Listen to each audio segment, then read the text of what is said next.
Assalamualaikum warahmatullahi wabarakatuh. Perkenalkan, nama saya Viola Suksesa Adelta dengan NIM 141230-161 kelas EMO Strategi Internasional yang diampu oleh Bapak Hafid. Pada kesempatan kali ini saya akan memaparkan mengenai dampak kebijakan tarif yang diterapkan oleh Donald Trump. Jadi Donald Trump ini tuh mengeluarkan kebijakan tarif terhadap seluruh dunia di hari yang dinamakan Liberation Day. Kebijakan tarif secara global itu benar-benar ditetapkan oleh Amerika Serikat. Kebijakan itu bertujuan untuk melindungi industri dari persaingan global. Nah, jadi akibatnya itu pasar saham dan juga aset kripto tuh mengalami penurunan yang drastis. Jadi kenapa Trump itu mengeluarkan kebijakan ini? Karena Trump itu menilai bahwa sistem perdagangan global selama ini tuh merugikan Amerika. Ia tuh menilai produk impor yang dikenai tarif itu relatif rendah, sementara barang ekspor Amerika dikenakan tarif tinggi di negara lain.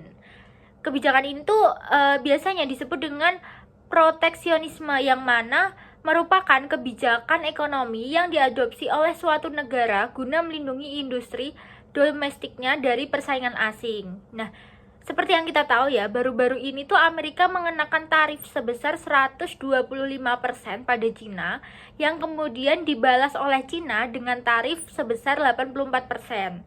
Nah, konflik tarif antara Amerika dengan Cina ini tuh didorong oleh tokoh seperti Navarro dan juga Donald Trump.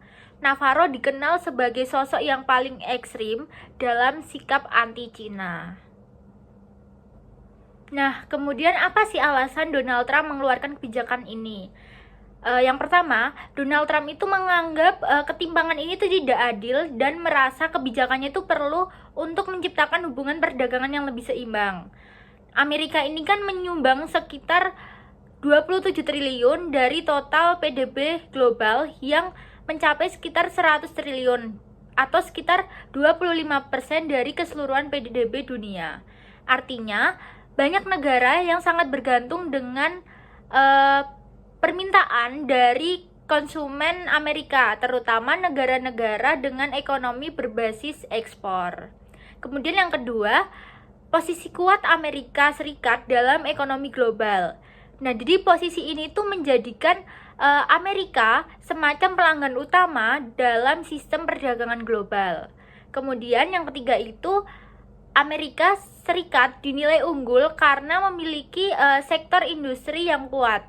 Nah, pada masa lalu Amerika Serikat ini tuh memiliki sektor industri yang sangat kuat, sehingga ketika krisis misalnya perang dunia terjadi, itu negara tersebut tuh dapat dengan mudah dan cepat mengalihkan produksi pabrik swasta untuk memenuhi kebutuhan militer.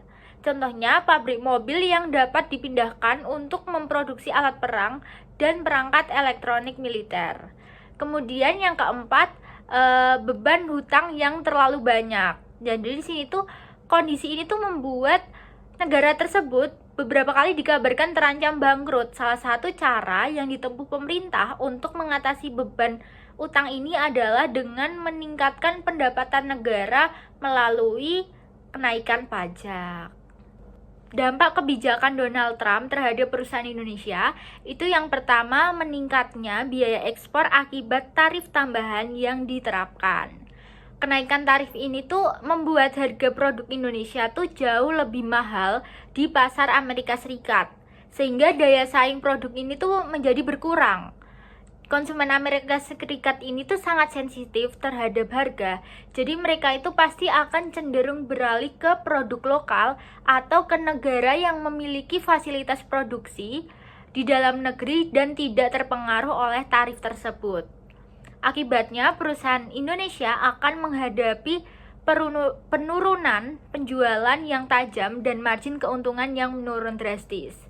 Kemudian yang kedua itu dampaknya terjadi gangguan pada rantai pasok global. Nah, jadi di sini tuh perusahaan Indonesia tuh yang menjadikan Amerika Serikat sebagai pusat distribusi global akan terkena dampak dari segi rantai pasokan.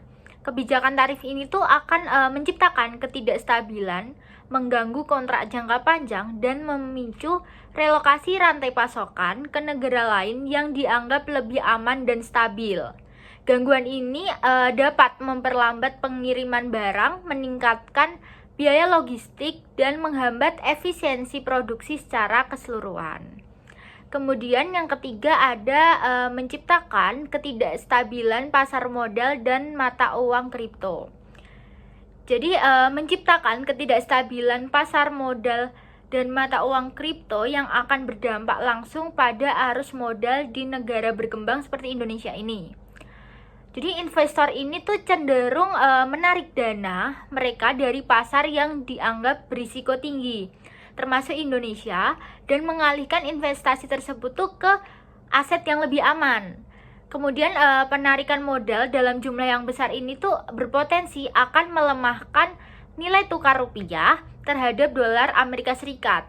Melemahnya rupiah ini tuh akan semakin mempersulit perusahaan yang mengandalkan bahan baku impor. Kemudian dampak yang keempat yaitu inflasi dan daya beli menurun. Jadi di sini itu jika inflasi meningkat lebih cepat daripada kenaikan pendapatan, daya beli masyarakat ini akan menurun. Terutama terjadi bagi masyarakat dengan pendapatan yang tetap atau yang tidak mengalami kenaikan upah seiring dengan inflasi yang tinggi. Jadi ketika harga barang dan bahan baku meningkat akibat tarif impor atau kebijakan ekonomi lainnya, konsumen ini tuh cenderung mengurangi pengeluaran mereka karena daya beli yang menurun ini, begitu. Jadi untuk mengatasi dampak negatif dari kebijakan yang diterapkan oleh Amerika Serikat, perusahaan-perusahaan Indonesia ini tuh harus segera merumuskan strategi internasional yang adaptif dan juga proaktif. Yang pertama dengan diversifikasi pasar ekspor. Nah, jadi diversifikasi pasar ekspor adalah strategi yang dilakukan oleh suatu negara atau perusahaan untuk memperluas tujuan ekspornya.